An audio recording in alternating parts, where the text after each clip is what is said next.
Subtítulo: O escudo do entorpecimento. Uma das estratégias mais universais de entorpecimento é viver loucamente atarefado. Nossa sociedade aceitou a ideia de que, se estivermos sempre muito ocupados, a verdade de nossas vidas não nos alcançará. As estatísticas comprovam que há pouquíssimas pessoas que não são afetadas por um vício. Parece que todos nós, de alguma forma, anestesiamos nossos sentimentos. Podemos até não fazê-lo de maneira compulsiva e crônica, mas isso não significa que não entorpecemos nossa sensação de vulnerabilidade. E essa atitude é particularmente debilitante, porque não apenas amortece a dor de nossas dificuldades, mas também embota nossas experiências de amor, alegria, aceitação, criatividade e empatia. Entorpeça a escuridão e você terá entorpecido a luz. Precisamos refletir sobre tudo o que fazemos diariamente para nos anestesiar de alguma coisa.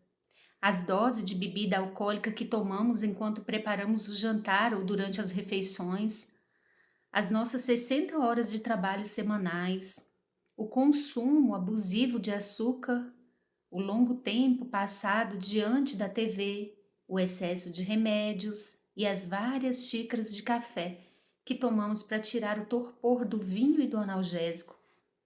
Quando me concentrei nas respostas a pesquisas relativas a esse escudo, minha primeira pergunta foi: o que estamos entorpecendo e por quê? Os americanos estão mais endividados, obesos, dependentes de remédio, viciados do que nunca.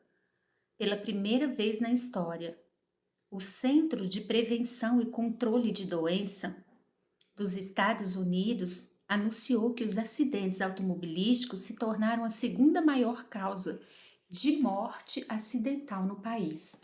O motivo principal? Overdose de drogas.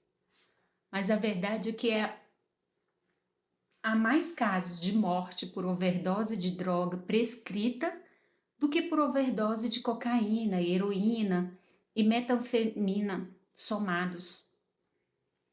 Ainda mais alarmante é a estimativa de que menos de 5% que morrem de overdose de drogas prescrita conseguem seus remédios de pessoas que identificamos como traficantes de rua. Os traficantes de hoje muitas vezes são pais, parentes, amigos e médicos. Com certeza isso é um problema grave. As pessoas estão desesperadas para se sentir menos ou mais, para descartar alguma sensação ou para intensificar uma outra. Após passar anos trabalhando de perto com pesquisadores e especialistas clínicos em vícios, eu achava que os causadores principais do entorpecimento fossem os nossos embates com a autoavaliação e a vergonha. Anestesiamos a dor do que vem dos sentimentos de inadequação e de inferioridade. Mas essa era apenas uma parte do quebra-cabeça. Como explicarei adiante, a necessidade mais poderosa de entorpecimento parece vir da combinação de três elementos nefastos: vergonha, ansiedade e isolamento. A ansiedade descrita pelos participantes da pesquisa pareceu ser alimentada pela incerteza, pelas exigências esmagadoras e competitivas da nossa época e pelo mal-estar social. O isolamento foi mais difícil de definir precisamente. Pensei em usar um termo depressão em vez de isolamento, mas os dados me mostraram outra coisa. Identifiquei uma gama de experiências que continham a depressão, mas incluía também a solidão, retraimento, desmotivação e a sensação de vazio. Mais uma vez, o que realmente foi impactante para mim, tanto pessoal quanto profissionalmente, foi ver o forte padrão da vergonha permeado as experiências de ansiedade e isolamento. A vergonha entra em cena quando experimentamos a ansiedade.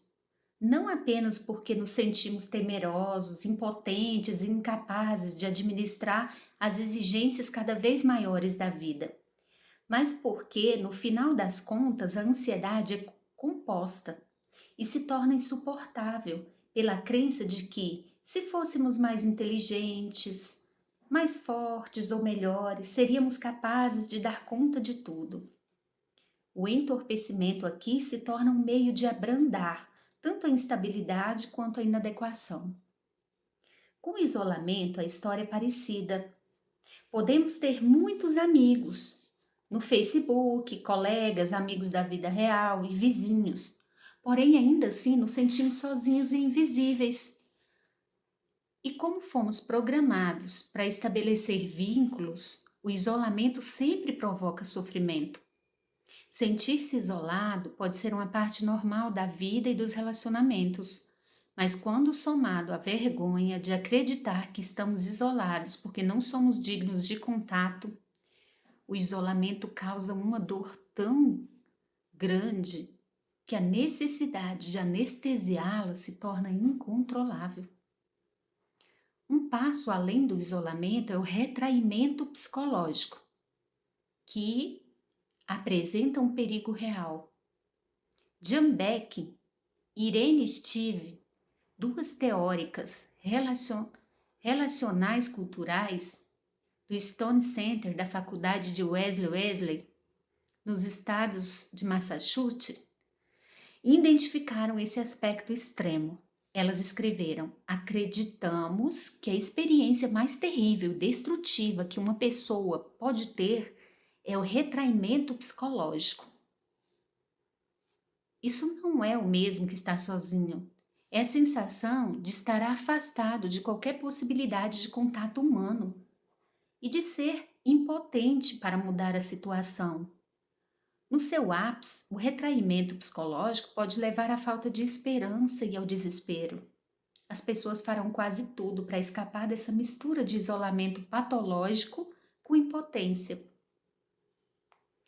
A parte dessa definição que é fundamental para se entender a vergonha é a frase: as pessoas farão quase tudo para escapar dessa mistura de isolamento patológico com impotência. A vergonha leva muitas vezes ao desespero e as reações a essa necessidade imensa de escapar do retraimento e do medo podem variar do entorpecimento ao vício, à depressão, à autoflagelação, aos distúrbios alimentares, ao bullying, à violência até ao suicídio. Quando eu avaliava minha própria história de entorpecimento, entender como a vergonha potencializa a ansiedade e o isolamento me forneceu respostas para perguntas que alimentei durante anos. Não comecei a beber para afogar minhas mágoas. Eu apenas precisava de algo com que ocupar minhas mãos. Estou convencida de que o smartphone já existissem quando eu estava na adolescência. Eu nunca teria começado a fumar e a beber. Ela disse: estou convencida, se os smartphones existissem quando eu estava saindo da adolescência, eu nunca teria começado a fumar ou a beber. Eu bebia e fumava para abrandar minha sensação de vulnerabilidade e para parecer ocupada quando todas as garotas da mesa tinham sido chamadas para dançar. Há 25 anos eu sentia que minha única opção era encher a cara de cerveja, beber um drink ou ter um cigarro nos dedos. Eu ficava sozinha na mesa, sem ninguém, nem nada para fazer companhia, a não ser meus vícios. Para mim, a vulnerabilidade conduzia à ansiedade, que conduzia à vergonha, que levava ao isolamento, que levava mais uma latinha de cerveja. Para muitos de nós, o anestésico químico de emoções é apenas um efeito colateral prazeroso, embora perigoso, de comportamentos que têm a ver com adequar, estabelecer vínculo e lidar com a ansiedade. Eu não cresci com habilidades e os recursos emocionais necessários para lidar com o mal-estar. E não era apenas as baladas, cerveja gelada e os cigarros que fugiam do meu controle. Eram o pão de banana, as batatas, chips com queijo, e-mails, o trabalho, a necessidade de me manter ocupada, as preocupações incessantes, o planejamento excessivo, o perfeccionismo e qualquer coisa que pudesse aliviar aquela agonizante sensação de vulnerabilidade alimentada pela ansiedade. Hoje sei que existem algumas estratégias para combater o entorpecimento. Vamos examinar algumas delas? Viver com ousadia, impor limites, encontrar bem-estar verdadeiro e cuidar do espírito. Quando entrevistei os participantes da minha pesquisa sobre entorpecimento, todas as pessoas plenas falaram insistentemente a respeito de três coisas. Primeiro, aprender como realmente vivenciar os sentimentos. Segundo, ficar atento sobre os comportamentos entorpecentes. Terceiro, saber lidar com o desconforto das emoções difíceis. Tudo isso fazia sentido para mim, mas eu queria saber exatamente como lidar com a ansiedade e isolamento. Portanto, comecei a perguntar especificamente sobre essas questões. Como esperado, havia muito mais em jogo. Essas pessoas tinham elevado o nível de ser o bastante. Meus entrevistados tinham aprendido a impor limites importantes em suas vidas. Quando fiz as perguntas mais pontuais sobre as escolhas e os comportamentos que homens e mulheres plenos priorizavam para reduzir a ansiedade, eles disseram que reduzi-la significativamente, prestar atenção em quanto podiam fazer e em quanto eram demais, e aprender a dizer chega. Eles tinham muita clareza sobre o que era importante para eles, sobre o quanto devia abrir mão de alguma coisa. Todos nós lutamos contra a ansiedade. É claro que existem tipos diferentes e, com certeza, diferentes intensidades. A melhor maneira para lidar com a ansiedade estrutural é uma combinação de medicamentos e terapia. No entanto, tipo ambiental aparece quando estamos superatarefados e superestressados. O interessante para mim foi enxergar como os participantes da pesquisa podiam ser divididos. O grupo A definiu o desafio da ansiedade, como encontrar meios para administrá-la e acalmá-la, ao passo que o grupo B definiu o problema, como mudar os comportamentos que levam à ansiedade. Os participantes de ambos grupos usaram a tecnologia dominante de hoje como exemplo de uma fonte de produção de ansiedade. Por isso, vamos examinar como eles pensaram de forma diferente a respeito do bombardeio de e-mails e mensagens de texto de voz. Grupo A. Tomo uma xícara de café depois de pôr as crianças para dormir e assim posso ver meus e-mails entre as 22 e meia-noite. Quando há muita coisa, acordo 4 da manhã, retorno a essa tarefa. Não gosto de ir para o trabalho com os e-mails pendentes, fico cansado, mas eles são todos respondidos. Grupo B. Simplesmente parei de mandar e-mails desnecessários e pedi meus amigos e colegas que fizessem o mesmo. Estou tentando acostumá-los a esperar que eu leve alguns dias para responder. Se é importante, me ligue. Não mande e-mails ou torpedo. Melhor ainda, passe na minha sala. Grupo A. Aproveito os sinais fechados, as filas de supermercado e as viagens de elevador para fazer telefonemas. Até durmo com meu telefone por perto, caso alguém me ligue. Ou de eu me lembrar de alguma coisa no meio da noite. Uma vez liguei para minha assistente às 4 da manhã, porque lembrei que precisávamos acrescentar algo ao processo que estávamos preparando. Fiquei surpreso com a velocidade com que ela atendeu, mas ela lembrou que eu lhe pedira que mantivesse o telefone na mesa de cabeceira. Só vou descansar e desligar da tomada quando tivermos terminado tudo. Trabalhar muito e jogar duro, este é o meu lema. E jogar duro não é nada mais quando você não dorme há bastante tempo. E jogar duro não é nada demais quando você não dorme há bastante tempo. Grupo B. Meu patrão, meus amigos e minha família sabem bem que não atendo telefonemas antes das 9 e depois das 21. Se o telefone tocar antes ou depois desses horários, sei que é engano ou emergência. Uma emergência de verdade, não um problema de trabalho. Os participantes que mais utilizavam o entorpecimento, os do grupo A, deixaram claro que reduzir a ansiedade significava achar modos de entorpecê-la e não mudar o pensamento, os comportamentos, as emoções que produziam as ansiedades. Essas pessoas queriam ajuda para conhecer uma maneira melhor de viver assim, e não de sugestões sobre como deixar de viver dessa forma. O grupo B dos participantes que tratavam a raiz da ansiedade, buscando harmonizar suas vidas com seus valores e impor limites, eram formados por pessoas plenas. Quando perguntamos a esse grupo sobre o processo de estabelecer limites claros para reduzir a ansiedade, os participantes não hesitaram em relacionar a autovalorização com os limites. Precisamos acreditar que somos o bastante para poder dizer chega. Para as mulheres, impor limites é mais difícil porque os gremlins da vergonha são rápidos. Cuidado ao dizer não. Você pode magoar essa pessoa. Não decepcione. Seja uma boa menina. Faça todo mundo feliz. Para os homens, os gremlins sussurra. Seja um homem de verdade. Poderia fazer isso e ainda mais. O filhinho da mamãe já está cansado? Sabemos que viver com ousadia significa abraçar a vulnerabilidade. O que não pode acontecer se a vergonha estiver no controle ou se o isolamento alimentado pela ansiedade estiver nos dominando. As duas formas mais poderosas de estabelecer um vínculo com alguém são o amor e a aceitação. Ambas necessidades inegociáveis de homens, mulheres e crianças.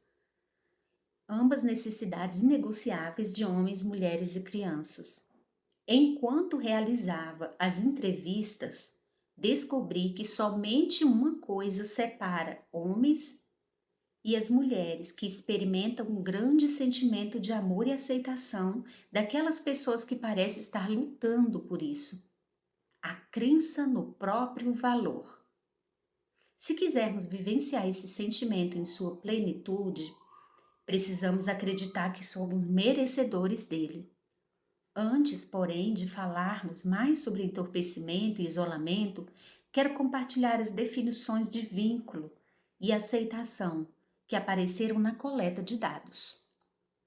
Vínculo é a energia criada entre pessoas quando elas se sentem vistas, ouvidas, valorizadas, quando elas podem dar e receber sem julgamento. A aceitação é o desejo humano inato de ser parte de alguma coisa maior do que nós. Pelo fato de esse anseio ser tão essencial, tentamos muitas vezes conquistá-lo, fazendo esforço para nos encaixar em algum padrão e buscando a aprovação dos outros, os quais, além de serem substitutos fajudos da aceitação, geralmente funcionam como obstáculo para ela. Como verdadeira aceitação só acontece quando apresentamos nosso eu autêntico, imperfeito para o mundo. O nosso senso de aceitação nunca pode ser maior do que o nosso nível de autoaceitação. Essas definições são cruciais para entender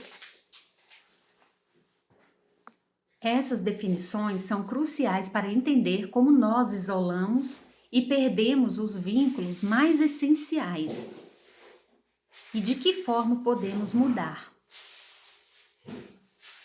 Viver uma vida emocionalmente saudável tem a ver com impor limites, gastar menos tempo e energia. Vou voltar aqui um pouquinho. Viver uma vida emocionalmente saudável se tem a ver com impor limites, gastar menos tempo e energia se preocupando com pessoas sem importância e enxergar o valor de se trabalhar para ter um vínculo de maior qualidade com a família e os amigos mais próximos. Antes de iniciar a pesquisa, eu queria saber qual é a maneira mais rápida de fazer esses sentimentos ruins irem embora. Hoje, muitos anos depois, minha pergunta passou a ser: o que são esses sentimentos e de onde eles vêm? Invariavelmente, as respostas me dizem que não estou me sentindo conectada com meu marido, os meus filhos, consequência de não dormir o suficiente, de não brincar o suficiente, de trabalhar demais, de tentar fugir da vulnerabilidade. O que mudou foi que agora sei que tenho consciência dessas respostas e sou capaz de lidar com elas. Outro subtítulo: o cuidado e o alimento do nosso espírito. As pessoas perguntam com frequência: onde está a linha que separa o prazer e o bem-estar do entorpecimento? Em resposta, Jennifer Lodge, escritora e coach de crescimento pessoal, chamou nossos artifícios de entorpecimento de sombras de alívio. Quando estamos ansiosos, isolados, psicologicamente vulneráveis, solitários, nos sentindo impotentes, a bebida, a comida, o trabalho e as horas infindáveis na internet parecem nos confortar, mas na verdade estão apenas lançando grandes sombras sobre nossa vida. Jennifer escreve no livro O Organizador de Vida: as sombras de alívio podem tomar qualquer forma. Não são as suas ações, mas o motivo por trás delas que faz toda a diferença. Você pode comer um pedaço de chocolate aproveitando um momento de doce felicidade, uma gratificação verdadeira. Ou pode devorar uma barra inteira de chocolate sem sequer sentir o gosto, uma tentativa frenética de se acalmar, uma sombra de consolo. Pode conversar por meia hora com alguém pela internet e sair energizado para suas tarefas, ou pode bater papo online com alguém só para não ter que conversar cara a cara com seu cônjuge sobre o quão dolorosos foram as palavras da noite anterior. O que apareceu na minha pesquisa foi exatamente o que Lodge ressalta. Não são suas ações, mas o motivo por trás delas que faz toda a diferença.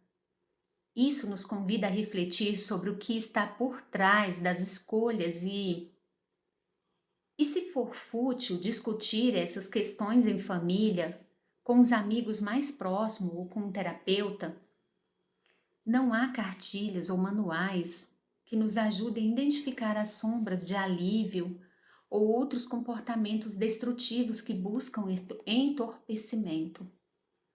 É necessário, na verdade, um exame de consciência e muita reflexão. Recomendo prestar muita atenção se as pessoas que você ama já mostram preocupação com seu envolvimento com comportamentos desse tipo. Em uma última análise, porém, essas são as questões que transcendem o que conhecemos e a forma como sentimos, pois dizem respeito ao nosso espírito. Minhas escolhas estão confortando e alimentando meu espírito ou são alívios temporários da vulnerabilidade e das emoções difíceis que acabam esgotando minhas energias? Minhas escolhas levam à plenitude ou faz com que eu me sinta vazia e carente? Para mim, sentar-me com calma para apreciar uma refeição farta e revigorante e prazerosa. Porém, comer de pé, seja em frente à geladeira ou à porta da despensa, é sempre um sinal de alerta. Sentar-me no sofá para assistir bons programas de televisão é delicioso, mas sapear durante uma hora é desanimador. Quando pensamos sobre nutrir ou atrofiar nosso espírito, precisamos considerar de que forma os comportamentos entorpecedores causam impacto nas pessoas à nossa volta, até mesmo os estranhos. Há alguns anos escrevi um artigo sobre telefones celulares e isolamento para um jornal de Houston, depois de testemunhar como nosso estilo de vida alimentado pela ansiedade afeta as pessoas. Falei sobre o modo frio como os clientes tratam manicures, garçons, recepcionista, balconista, etc.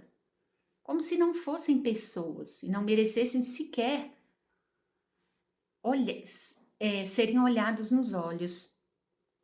Uma vez que eu estava prestes a fazer meu pedido a um drive-thru de uma lanchonete, quando meu celular tocou, achei que pudesse ser da escola de Charles e atendi.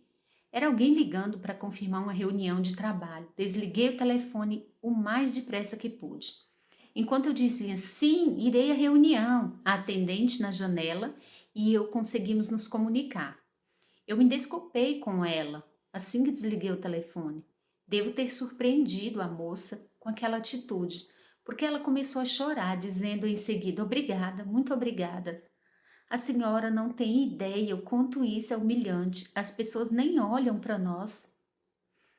Sei bem como ela se sentiu. Passei um bom tempo trabalhando como garçonete para bancar meus estudos e vivi essa experiência de ser invisível. Quando tratamos as pessoas como objetos, nós a desumanizamos. Após passar mais de uma década estudando aceitação, autenticidade e vergonha, posso afirmar que fomos projetados para criar vínculos, emocional, física e espiritualmente. Não estou insinuando que devemos ter um relacionamento profundo e significativo com uma manobrista ou atendente da lanchonete, mas é preciso que paremos de desumanizar as pessoas e começamos a olhar nos olhos quando falamos com elas. Se não tivermos a força de vontade e o tempo para fazer isso, então é melhor ficar em casa. Na pesquisa, a espiritualidade surgiu como um guia fundamental para as pessoas plenas. Não estou falando de religiosidade, mas da crença profundamente arraigada de que estamos inexoravelmente ligados uns aos outros por uma força maior do que nós mesmos. Uma força que é o amor e a compaixão. Para algumas, essa força é Deus. Para outros, é a natureza, a arte e até a emotividade. Acredito que assumir nosso valor é um ato de reconhecimento de que somos sagrados. Talvez acolher a vulnerabilidade, vencer o entorpecimento, tenha a ver com cuidar e alimentar o espírito. Outro subtítulo: os escudos menos usados. Alegria com mau presságio, perfeccionismo e entorpecimento apareceram na pesquisa como os 3 métodos de proteção mais comum, ou as maiores táticas de defesa. Nesta última parte do capítulo, quero explorar brevemente os escudos menos usados do arsenal. Outras máscaras e armaduras que foram importantes subcategorias de escudos, a maioria de nós vai identificar, provavelmente, como um ou mais desses mecanismos de proteção. O escudo Vicky, ou vítima, reconhecia a peça da armadura quando um grupo significativo de participantes da pesquisa sinalizou que não via utilidade no conceito da vulnerabilidade. Suas respostas para a ideia de que a vulnerabilidade podia ter algum valor foram indiferentes, desdenhosas e até hostis. O que apareceu nessas entrevistas e interações foi uma lente sobre o mundo que via as pessoas divididas basicamente em 2 grupos, que chamo de viking ou vítimas. Diferentemente de alguns participantes que tinham uma opinião intelectual ou teórica sobre o tema da vulnerabilidade, esses entrevistados compartilharam a crença de que todo mundo, sem exceção, pertence a um dos 2 grupos, mutuamente exclusivos. Ou se é vítima da vida, um tolo que está sempre sendo passado para trás e não consegue se impor, ou se é um viking, Alguém que enxerga a vitimização como uma ameaça constante e, portanto, se mantém no controle. Domina, exerce poder sobre as coisas e nunca demonstra vulnerabilidade. Enquanto eu organizava os dados dessas entrevistas, pensei no capítulo da minha dissertação sobre o filósofo francês Jacques Derrida e a oposição binária, termos relacionados que têm significados opostos. Ainda que os participantes não tenham usado os mesmos exemplos, um padrão consistente de pares opostos emergiu da linguagem que empregaram para descrever suas visões de mundo. Vencedor ou perdedor, sobreviver ou morrer, matar ou ser morto, fortes ou fracos, líderes ou seguidores, sucesso ou fracasso, esmagar ou ser esmagado. Origem dessa visão de mundo, segundo a oposição binária Vinci ou vítima, não estava completamente clara, mas a maioria atribuía os valores que lhes foram ensinados na infância, a experiência de sobreviver a tribulações ou a sua formação profissional. Boa parte dos participantes que sustentaram essa visão do grupo era composta de homens, mas também havia algumas mulheres. Fez sentido que isso seja, de certo modo, uma questão de gênero, pois muitos homens, até mesmo aqueles que não recorriam a essa armadura, mencionaram terem sido ensinados e moldados na infância e na adolescência pela dinâmica de que o mundo é dos vencedores. Sem esquecer que conseguir vencer e dominar as mulheres fazia parte da lista dos princípios masculinos discutido no capítulo 3. Além dos fatores socialização, experiências de vida, muitos participantes desse grupo tinham empregos ou trabalhavam em contextos culturais que reforçavam a mentalidade viking ou vítima. Nós ouvimos isso de seguranças, veteranos de guerra, agentes penitenciários, policiais, pessoas que trabalham em ambientes super competitivos e de alta performance, como jurídico, tecnológico, financeiro. Não foi possível concluir se esses profissionais procuraram carreiras que alavancaram seu sistema de crença de viking ou vítima, ou se foram suas experiências com o trabalho que forjaram essa abordagem da vida, sobre a polarização entre vencer ou perder. Um aspecto que fez dessas entrevistas uma das mais difíceis foi a honestidade, com que as pessoas falaram das dificuldades em suas vidas pessoais. Lidando com o comportamento de alto risco, divórcios, isolamento, solidão, vícios, raiva e esgotamento, mas em vez de verem esses comportamentos e suas consequências negativas, como resultado de sua visão de mundo viking vítima, eles percebiam como a prova da natureza cruel da própria vida.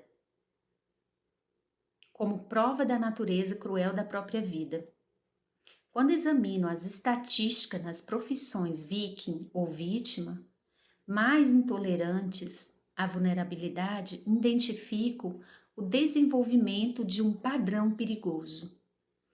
E em nenhum lugar isso é mais evidente do que no ambiente militar.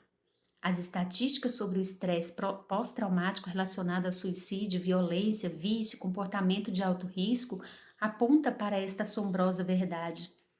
Para os soldados servindo no Afeganistão e no Iraque, voltar em casa é mais letal do que estar em combate. Desde a invasão do Afeganistão em 2001 até meados de 2009, as Forças Armadas dos Estados Unidos perderam 761 soldados em combates naquele país. Compare isso aos 817 que se suicidaram no mesmo período. E esses números não levam em conta as mortes associadas à violência, ao comportamento de alto risco e a drogas. Craig Bryan, psicólogo da Universidade do Texas, especialista em suicídio que há pouco tempo deu baixa na Força Aérea, revelou à revista Time que os militares se encontram presos a uma lógica contraditória. Treinamos nossos combatentes para usar a violência e a agressão controladamente, para suprimir reações emocionais diante da adversidade, para suportar a dor física e emocional e para vencer o medo dos ferimentos e da morte. Mas esses atributos estão também associados ao elevado risco de suicídio. Bryan explicou que os militares não podem reduzir a intensidade desse condicionamento sem afetar negativamente a capacidade de combate nas nossas forças armadas e alertou para o perigo inerente de enxergar o mundo por meio de lentes do par viking ou vítima. Os soldados, em seguida, são mais capazes de matar a si mesmo como mera consequência do seu treinamento profissional. A situação pode chegar ao seu extremo nas Forças Armadas. Porém, se olharmos para as estatísticas da saúde física e mental dos policiais, iremos encontrar algo semelhante. O mesmo acontece nas empresas, quando se lidera, se ensina ou se prega a partir de uma concepção de vítima ou vítima, de vencedores e perdedores. Aniquilam. A gente parece que parou a gravação. Não parou não. Aniquilam a fé, a inovação e a criatividade, a receptividade. Vou começar esse parágrafo novamente aqui. O mesmo acontece nas empresas quando se lidera, se ensina ou se prega a partir de uma concepção de vítima ou vítima, de vencedores ou perdedores. Aniquila-se a fé, a inovação, a criatividade, a receptividade, a mudança. Retira as armas e você encontrará os resultados similares aos dos soldados e policiais no universo civil. Os advogados, um exemplo de profissionais amplamente treinados na dinâmica do ganhar ou perder, do ser bem-sucedido ou fracassar, têm resultados que não são muito melhores. A Ordem dos Advogados americana revela que a taxa de suicídio entre advogados é 4 vezes maior do que a população em geral. Um artigo na revista dessa instituição informou que estudiosos de depressão e abuso de substâncias entre advogados atribuíram alto índice de suicídio na categoria ao perfeccionismo e à necessidade de serem agressivos e desapegados emocionalmente. E essa mentalidade pode se refletir em nossas vidas domésticas também, quando ensinamos aos nossos filhos que a transparência e vulnerabilidade são emoções perigosas e que devem ser postas de lado. Estamos lhe encaminhando para o perigo do isolamento emocional. A armadura viking ou vítima não somente perpetua um comportamento de dominação, controle e poder naqueles que se enxergam como vikings, mas pode estimular um sentimento progressivo de vitimização naqueles que acreditam que estão sendo alvos de ataques tratados de forma injusta. Com essas lentes, só há 2 posicionamentos possíveis: exercer poder sobre algo ou alguém ou se sentir impotente. Nas entrevistas, ouvi muitos participantes parecem resignados a serem vítimas simplesmente porque não quiseram se tornar a única alternativa na opinião deles. Vikings, reduzir nossas opções de vida a papéis tão limitados e extremos e deixa muita pouca esperança para transformação e mudança significativa. Outro subtítulo: viver com ousadia, redefinir o sucesso, restituir a vulnerabilidade e buscar apoio. Ao examinar como os participantes da pesquisa abandonaram a visão viking ou vítima e passaram a abraçar a vulnerabilidade, notou-se uma diferenciação clara entre os que agiam dessa maneira porque foi o que aprenderam e o que renderam a ela como consequência de trauma. Definitivamente, a pergunta que melhor confronta a lógica por trás da visão do viking ou vítima para ambos os grupos é esta: Como você define o sucesso? Acontece que nesse paradigma vencer ou perder, os Vikings não são vitoriosos por nenhum critério que a maioria de nós classificaria como sucesso. Sobreviver ou vencer podem ser sinônimo de sucesso no meio da competição, do combate ou do trauma. Mas quando a urgência dessa ameaça é removida, simplesmente sobreviver não é viver. Como mencionei anteriormente, amor e aceitação são necessidades inegociáveis de homens, mulheres e crianças, e constituem sentimentos impossíveis de ser experimentados sem vulnerabilidade. Viver sem vínculo, sem amor e aceitação não é vitória. O medo e a escassez abastecem o paradigma do viking ou da vítima. E boa parte da tarefa de restituir a vulnerabilidade passa por examinar os gatilhos da vergonha. O que está abastecendo o medo do ganhar ou perder. O que está abastecendo o medo do ganhar ou perder? Todos os homens e mulheres que abandonaram esse paradigma se tornaram pessoas plenas, falaram sobre o cultivo da confiança e do vínculo nos relacionamentos, como um pré-requisito para se tentar de uma maneira menos belicosa de envolvimento com o mundo. Um grande exemplo de como o vínculo pode curar e transformar é o trabalho feito por Teen Head, uma equipe de acolhimento dos veteranos de guerra. De acordo com seu estatuto, os membros acreditam que a maneira mais eficaz de impactar a vida de um ex-combatente é por meio de um relacionamento significativo com alguém em sua comunidade. O programa da organização aproxima ex-combatente lesionado e voluntários locais juntos. Eles almoçam, vão à consulta médica dos veteranos, eventos esportivos e participam de outras atividades sociais. Essa interação permite que os veteranos de guerra façam parte da comunidade, conheça redes de apoio e encontre novos interesses na vida. Meu interesse por esse trabalho não surgiu apenas com a minha pesquisa, mas tem a ver com a experiência extraordinária que vivi trabalhando com um grupo de veteranos e familiares militares em um projeto sobre a resiliência e a vergonha, como parte das minhas aulas da Universidade de Houston. Esse trabalho me fez descobrir quanto podemos fazer pelos que voltam do campo de batalha e por que nossas opiniões e crenças sobre a guerra não devem nos impedir de estender a mão para eles com vulnerabilidade, compaixão e apoio. Trauma é viver com ousadia.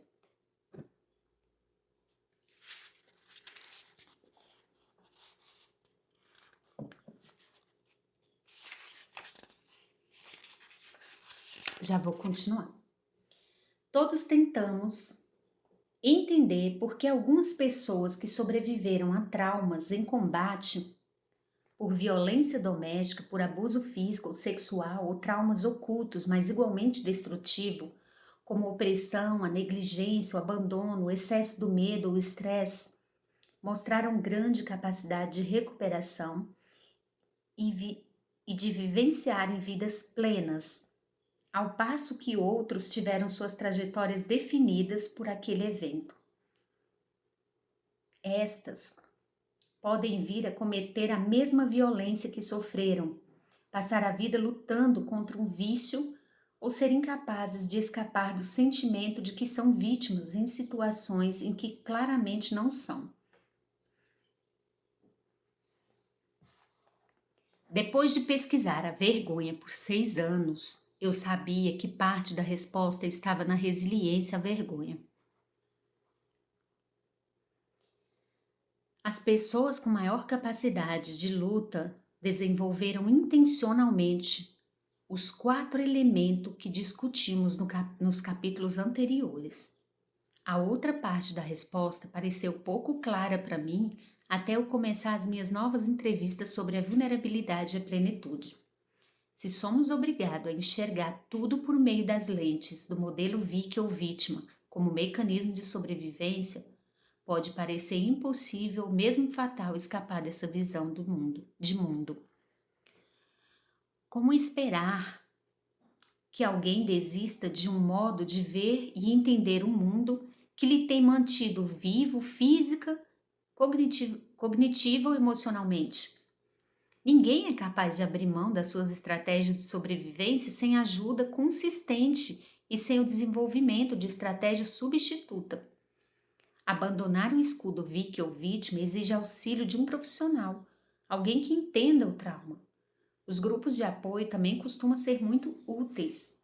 Os participantes da pesquisa que sobreviveram a traumas e que abraçaram a própria vida plena e falaram apaixonadamente sobre a necessidade de admitir o problema, buscar ajuda profissional, superar os obstáculos da vergonha e do segredo que acompanha o trauma, abordar a recuperação da vulnerabilidade como uma prática diária, não como um item a ser riscado da lista de tarefas. E se a importância da espiritualidade perpassou todas as entrevistas com as pessoas plenas, ela figurou como algo especialmente importante para os participantes que considerava não apenas sobreviventes do trauma, mas também um sucesso. Os escudos da superexposição. Vejo duas maneiras de superexposição em nossa sociedade. A primeira eu chamo de holoforte e a outra é o invadir e roubar. Como vimos no capítulo sobre mitos da vulnerabilidade, superexposição não é vulnerabilidade. Na verdade, o que ela provoca é isolamento, artificialmente e desconfiança. O escudo do holoforte. Para entender o holoforte, precisamos saber as intenções por trás desse tipo de exposição. São múltiplas e incluem, muitas vezes, aliviar a própria dor, testar a lealdade e a tolerância de um relacionamento ou forçar intimidade em um novo contato. Infelizmente, o resultado do uso desse escudo é quase sempre o oposto do que pretendíamos. As pessoas se assustam e se retraem, aumentando a nossa vergonha e nosso isolamento. Não é possível usar a vulnerabilidade para descarregar seu próprio mal-estar como uma medida da tolerância em um relacionamento. Eu lhe revelo isto e você não vai embora. Ou para acelerar uma relação. Simplesmente não ajuda em nada. Em geral, quando nós aproximamos de alguém, nos abrimos, revelando nossos medos, esperança, dificuldades e alegria, nós criamos pequenas possibilidades de vínculo. Nossa vulnerabilidade compartilhada joga luz sobre os lugares normalmente escuros. Minha metáfora para isso são luzes pisca-pisca. Há alguma coisa mágica na ideia da luz pisca-pisca brilhando no escuro e em lugares inusitados. Elas são pequenas e uma única lâmpada praticamente não faz efeito, mas um conjunto inteiro de luzinhas é bonito de se ver e o contato harmonioso que as torna bonitas. Quando se trata de vulnerabilidade, contato harmonioso significa dividir nossas histórias com pessoas que conquistaram o direito de ouvi-las. Pessoas com quem cultivamos relacionamento, que podem suportar o peso da nossa história. A confiança genuína, a empatia mútua, a compartilhamento recíproco, podemos pedir o que precisamos. Essas são questões cruciais sobre o vínculo. Quando expomos nossa vulnerabilidade a pessoas com quem não temos um vínculo genuíno, principalmente os segredos que nos causam vergonha e a reação emocional delas, por vezes física, e muitas vezes recuar, se contrair, como se nós lançássemos um holoforte em seus olhos. Em vez de um filamento de luzinhas delicada, nossa maneira de compartilhar a vulnerabilidade é ofuscante, invasiva, insuportável. Se estivermos do outro lado, recebendo isso, às vezes nos sentimos desgastados, confusos e por muitas vezes manipulados. Não é exatamente a resposta empática que a pessoa que está contando a história esperava. Até para os que, como eu, estudam empatia e ensinam como colocar em prática, é raro sermos capazes de permanecer sintonizado quando a superexposição de alguém violenta e ultrapassa o nível de internatividade conquistado pela relação. Viver com ousadia, deixar as interações claras, impor limites e cultivar vínculos. Grande parte da beleza da luz se deve à existência das trevas. Os momentos mais fortes de nossa vida acontecem quando amarramos as pequenas luzinhas criadas pela coragem, pela compaixão e pelo vínculo e as vemos brilhar na escuridão das nossas batalhas. A escuridão se perde quando empregamos a vulnerabilidade para lançar um holoforte sobre o nosso ouvinte e temos como resposta a perda de vínculo. Então, usamos essa perda como constatação que nunca encontraremos apoio, de que não somos merecedores e de que o relacionamento é ruim, ou no caso da superexposição, para forçar um contato que nunca teremos a intimidade que desejamos. O que não percebemos é que usar a vulnerabilidade não é a mesma coisa que ser vulnerável. É o oposto. É uma armadura. Às vezes, nem sequer temos consciência de que estamos nos superexpondo como estratégia de defesa. Podemos despejar nossa vulnerabilidade ou as nossas histórias de vergonha no desespero para sermos ouvidos. Deixamos escapar um segredo que está causando imensa dor simplesmente porque não conseguimos segurá-lo por mais um segundo. A intenção pode até não fazer isso. A intenção pode até não ser fazer isso para nos proteger ou para repelir as pessoas, mas o resultado do nosso comportamento vai ser esse. Quer estejamos do lado de quem desabafa ou do lado de quem escuta. O amor próprio é fundamental. Precisamos dar um tempo quando revelamos muita coisa rapidamente e praticar a autocompaixão quando percebemos que não somos capazes de abrir espaço para alguém que nos ofusca com o holofote. O julgamento pode exacerbar o isolamento. Quando esse assunto surge, as pessoas me perguntam como decido o que compartilhar em meu trabalho. Afinal de contas, revelo muito de mim mesma em minha carreira e com certeza não desenvolvi relacionamentos de confiança com todos vocês e com as pessoas da plateia que me dirijo. Tenho meus próprios limites sobre o que compartilho ou não. Sou cuidadosa com minhas intenções.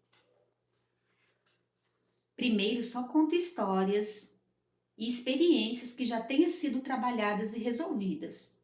Não compartilho história íntima, nem com feridas ainda não cicatrizadas. Em segundo lugar, sigo a regra que aprendi no serviço social. Compartilhar algo pessoal para ensinar ou fazer um processo avançar pode ser saudável e eficaz, mas revelar informações como um modo de trabalhar seus problemas pessoais é inapropriado e antiético. Por fim, só me abro quando não estou tentando preencher carências. Acredito piamente que vai ficar vulnerável diante de um público mais amplo Acredito piamente que ficar vulnerável diante de um público mais amplo só é uma boa ideia se a informação compartilhada estiver ligada à cura e não à expectativa quanto às reações dos ouvintes. Quando perguntei sobre isso àqueles que compartilharam suas histórias por meio de blog, livros e palestra, descobri que eles pensavam de maneira muito parecida em suas abordagens e intenções. Não quero que o medo dos holofortes impeça ninguém de falar de suas dificuldades, mas tomar cuidado com o que se conta. Porque se conta e como se conta é fundamental quando o contexto é de um público mais amplo. Todos somos muito gratos pelas pessoas que escreveram e falam de seus problemas, fazendo com que nos lembremos que não estamos sozinhos. Se você se reconhecer nesse escudo, pergunte-se a si mesmo, quando estiver querendo compartilhar histórias pessoais: por que estou contando isso? Que resultado espero? Que emoções estou experimentando? Minhas intenções estão alinhadas com meus valores? Algum resultado, reação ou falta de resposta que irá ferir meus sentimentos? Essa minha exposição está a serviço da criação de um vínculo? Estou pedindo às pessoas em minha vida aquilo que genuinamente preciso? O escudo, invadir e roubar.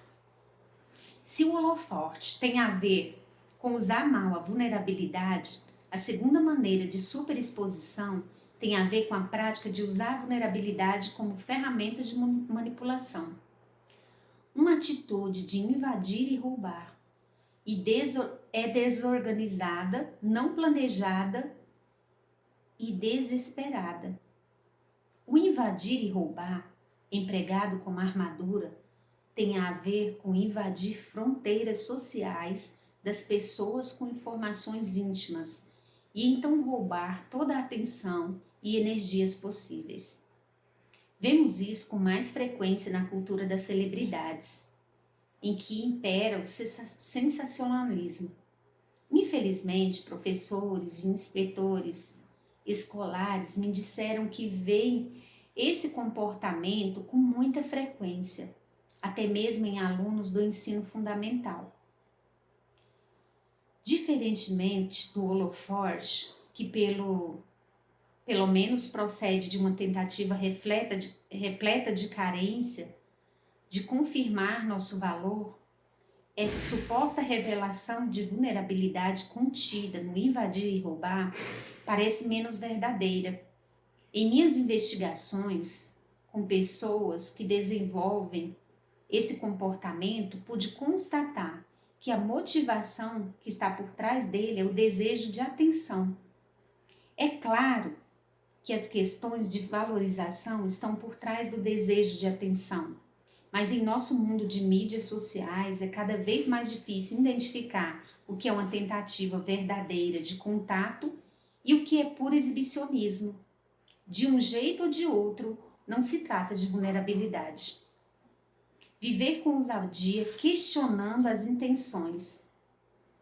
Toda essa autoexposição que falamos tem um perfil unidirecional. E para aqueles que se envolvem nela, uma plateia parece ser mais desejável do que um contato íntimo. Se estivermos envolvidos em um esquema de invadir e roubar, acho que as perguntas a serem feitas são as mesmas da parte sobre o holoforte. Também considero importante indagar que necessidade está por trás desse comportamento. E estou tentando atingir, machucar ou me relacionar com alguém especificamente? E é este o jeito certo de fazê-lo? O escudo de zigue-zaguear. Zigue-zaguear é uma metáfora perfeita para a maneira como gastamos uma energia enorme tentando driblar a vulnerabilidade, quando custaria muito menos esforço encará-la de frente. Vem cá, mimo. A imagem também transmite quanto é inútil pensar em zigue-zaguear diante de uma coisa tão extensa e exaustiva quanto a vulnerabilidade.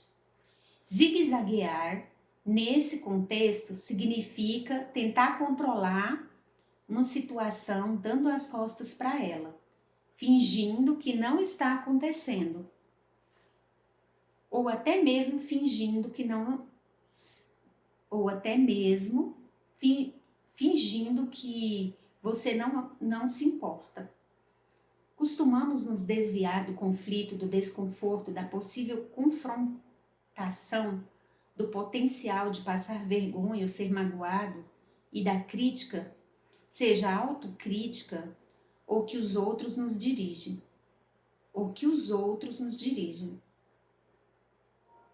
Seja a autocrítica ou a que os outros nos dirigem. Zigue-zaguear pode levar o indivíduo a se esconder, fingir, evitar, procrastinar, culpar e mentir. Tenho uma tendência de querer zigue-zaguear quando me sinto vulnerável. Se preciso fazer uma ligação difícil, tento examinar antes todos os ângulos possíveis. Começo a rascunhar no e-mail achando que nessa situação escrever é melhor. Ou então me convenço de que devo esperar. Ou penso em 1000 outras coisas para fazer. Fico indo e voltando até me sentir exausta. Viver com ousadia, estar presente, prestar atenção e seguir em frente. Zigue-zaguear é cansativo. É correr de um lado para o outro para evitar alguma coisa. Não é uma boa maneira de viver. Enquanto tentava descobrir ocasiões em que zigue-zaguear pudesse ser útil, pensei no conselho de um senhor que recebi quando era criança. Um dia meus pais levaram meus irmãos e eu para pescar nos rios que atravessavam alguns pântanos nos estados de Louisiana. O homem que nos deu acesso à propriedade disse: se um crocodilo aparecer, saia correndo, em zigue-zague. Os bichos são rápidos, mas não são bons de curvas. Segundo os especialistas do zoológico de San Diego, podemos facilmente correr mais rápido que um crocodilo, fazendo ou não zigue-zague.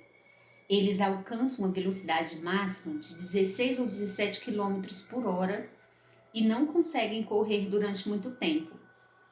Os crocodilos dependem de ataque surpresa, sem que precise caçar sua presa. De certa maneira, eles se parecem com os gremlins, que moram nos pântanos da vergonha e nos impedem de sermos autênticos e vulneráveis. Portanto, não precisamos zigue-zaguear. Temos apenas que estar presentes, atentos e seguir em frente. O escudo, desconfiança, crítica, frieza e crueldade.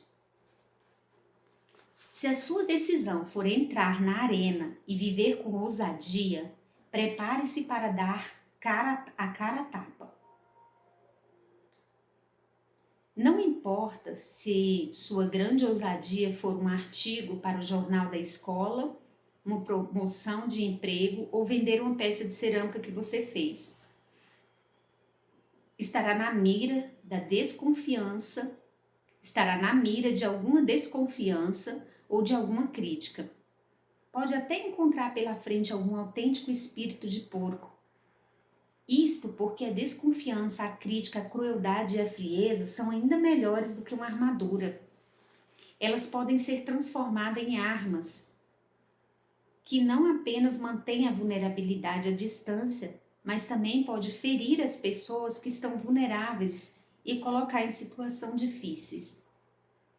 Se somos o tipo de pessoa que acha que a vulnerabilidade não é comigo, nada pode nos fazer sentir mais ameaçados e mais incitados a atacar e envergonhar os outros do que ver alguém vivendo com ousadia.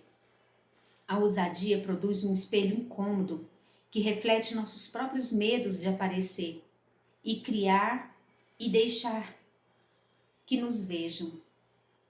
Quando me refiro à crítica, não estou falando de feedback oportuno, do debate construtivo, nem da discordância a respeito do valor ou da importância de alguma manifestação. Estou falando das depreciações gratuitas, dos ataques pessoais e das reclamações infundadas a respeito de nossas motivações e interações. Quando me refiro à desconfiança, não estou falando do questionamento ou do ceticismo saudáveis. Estou falando da depreciação agressiva que leva a considerações irracionais do tipo: que coisa idiota! Ou esse é um projeto fadado ao fracasso. A frieza é uma das formas mais extremas de depreciação. Tanto faz, nada a ver, quem se importa? Para algumas pessoas, é quase como se o entusiasmo e a energia criadora tivessem tornado um sinal de ingenuidade. Na introdução deste capítulo, falei da adolescência como um ponto de partida para a corrida para o arsenal. A desconfiança e a frieza são comuns no ambiente da escola. Todos os alunos no colégio da minha filha usaram casaco com capuz todos os dias, mesmo se estiver fazendo 35 graus do lado de fora. O capuz não apenas funciona como um escudo contra a vulnerabilidade, por ser um acessório deslocado, mas estou certa de que a garotada enxerga como um manto de invisibilidade. Os jovens literalmente desaparecem dentro do casaco. É uma maneira de se esconderem, com a cabeça sob o capuz e as mãos no bolso. Eles se isolam de qualquer envolvimento, frios demais para se importarem. Na vida adulta também podemos nos proteger da vulnerabilidade, por meio da frieza. Não queremos que nos achem espalhafatosos, muito crédulos, preocupados ou ansiosos. Não vestimos mais capuzes com a mesma frequência com que os mais novos, mas podemos usar títulos, formação, origem e posição social como alças do escudo, desconfiança, crítica, frieza e crueldade. Posso falar com você dessa maneira ou ignorá-lo por ser quem sou e por fazer o que faço. E nesse escudo, as alças podem ser consideradas manifestações de não conformismo e rejeição aos modelos convencionais de status. Eu o desprezo porque você se vendeu e passa o dia trabalhando num cubículo. Ou eu sou mais importante e interessante porque recusei as armadilhas de uma educação refinada e do emprego formal. Viver com ousadia, andar na corda bamba, praticar resiliência, vergonha e avaliar a realidade. Ao longo de um ano, entrevistei artistas, escritores, gestores empresariais, religiosos, líderes comunitários sobre esses temas, questionando como eles aprenderam a aceitar a crítica construtiva. Ainda que fosse difícil de ouvir, filtrando os ataques mal intencionados, basicamente eu queria saber como eles mantêm a coragem para continuar firmes na arena da vida. Quando paramos de nos importar com o que as pessoas pensam, perdemos a capacidade de criar vínculos. Quando nós somos moldados pelo que as pessoas pensam, vou ler isso aqui de novo, gente. Quando paramos de nos importar com o que as pessoas pensam, perdemos a capacidade de criar vínculos. Quando somos moldados pelo que as pessoas pensam, perdemos a vontade de ser vulneráveis. Se ignorarmos toda crítica, perdemos o importante feedback. Mas se nos sujeitarmos à hostilidade dos outros, nosso ânimo será esmagado. É como a travessia do equilibrista sobre a corda bamba. A resiliência, a vergonha e a vara. A resiliência, a vergonha e a vara de equilíbrio e a rede de segurança são as poucas pessoas em nossas vidas que nos ajudam a verificar a validade da crítica e da desconfiança. Sou muito visual, por isso mantenho em minha escrivaninha a foto de uma pessoa se equilibrando na corda bamba, para me lembrar de que o meu esforço para permanecer receptiva e ao mesmo tempo manter limites em seu lugar compensa a energia investida e o risco.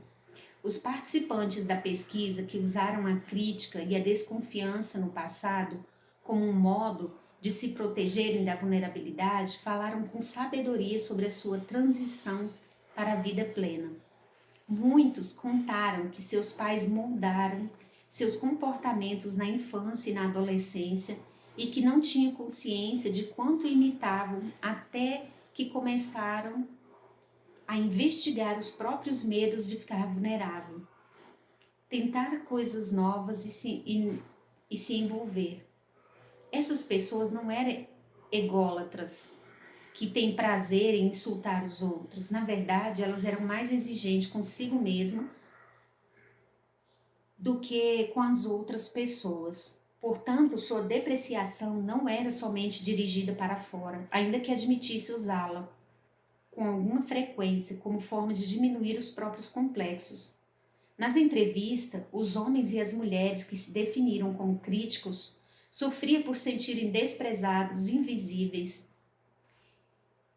Criticar é uma maneira de ser ouvido. E quando perguntei a essas pessoas como elas passaram da crítica maldosa para a crítica construtiva, da desconfiança para a contribuição, elas falaram de um processo muito semelhante da resiliência à vergonha.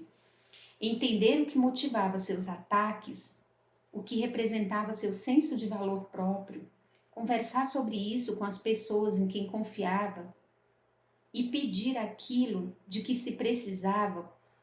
Muitos tiveram que mergulhar fundo na questão da frieza. De que maneira parecer uma pessoa fria se tornou um valor desejado e qual foi o custo de fingir que as coisas não importam. O medo de ser vulnerável pode desencadear crueldade, crítica, desconfiança em todos nós. Assumir a responsabilidade pelo que dizemos é um modo de verificar nossas intenções. Além de andar na corda bamba, praticar a resiliência, a vergonha e formar uma comunidade segura que me apoie quando eu me sentir atacada ou magoada, adotei 2 estratégias adicionais. A primeira é simples. Só aceito e levo em consideração comentários de pessoas que também estejam na arena. Se você não está ajudando, não está contribuindo e nem está lutando contra seus próprios Grammys, não estou nem um pouco interessada em ouvi-lo. Segunda estratégia é simples. Carrego uma pequena folha de papel em minha carteira com o nome das pessoas cujas opiniões sobre mim importam. Para estar nessa lista é preciso que você me ame por minhas forças e minhas dificuldades. E seja o que chamo de amigo estria, uma relação que foi expandida e estendida de tal forma que se tornou parte de quem nós somos, como uma segunda pele. E com cicatrizes para comprovar isso. Em geral, temos bem poucas pessoas que se credenciem para essa lista. O importante, porém, é não descartar os amigos estria para ganhar a aprovação de estranhos que estão sendo maldosos.